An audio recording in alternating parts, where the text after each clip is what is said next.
Tad gribētu padalīties ar savu personīgo metinātāju pieredzi, kādā veidā es izvēlētos metināmo masku pēc kādiem parametriem.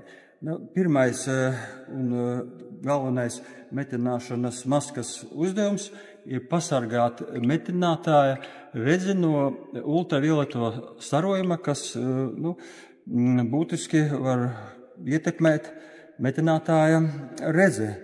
Būtu obligāti jāizvēlās maska no pārbaudītiem zīmoliem, kurš nodrošina un kvalitatīvi garantē tā filtra, to darbību pret ultravioleto starojumu.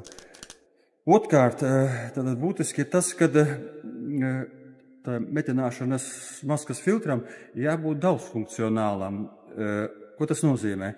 Tātad maskai ir jābūt ar daudzpakāpju metināšanas režīmu izvēle. Ja, dažām maskām ir 4 pakāpes regulēšanā, ja, dažām maskām ir 8 pakāpes regulēšana, kas precīzāk pieregulē atbilstoši metinātājam vajadzībām, atkarībā, ko viņš metina vai ar MMA, jeb arī, ar tigu.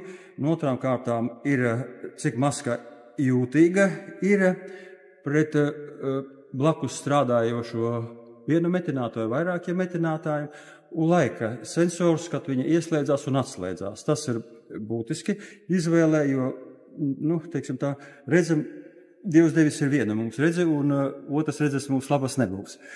Tātad vēl, kam būtu jāpievērš uzmanība, konkrētā maska ir aprīkota ar 4 devējiem, citas maskas ir ar 2 sensoriem, kas atkal pasargā redzi no, tādas atslēgšanās metināšanas procesā, kas atkal ietekmē redzi.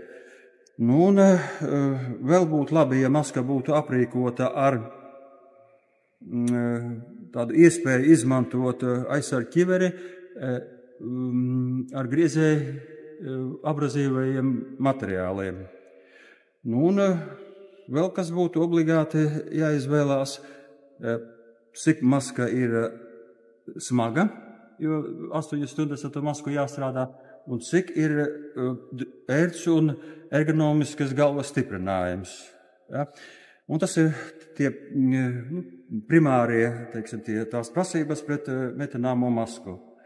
Nākošā video es parādīšu maska, kāda būtu jāizvēlās aizsargmaska, ja metinātājs strādā slēgtās telpās, jeb arī telpās ar nepietiekamu ventilāciju.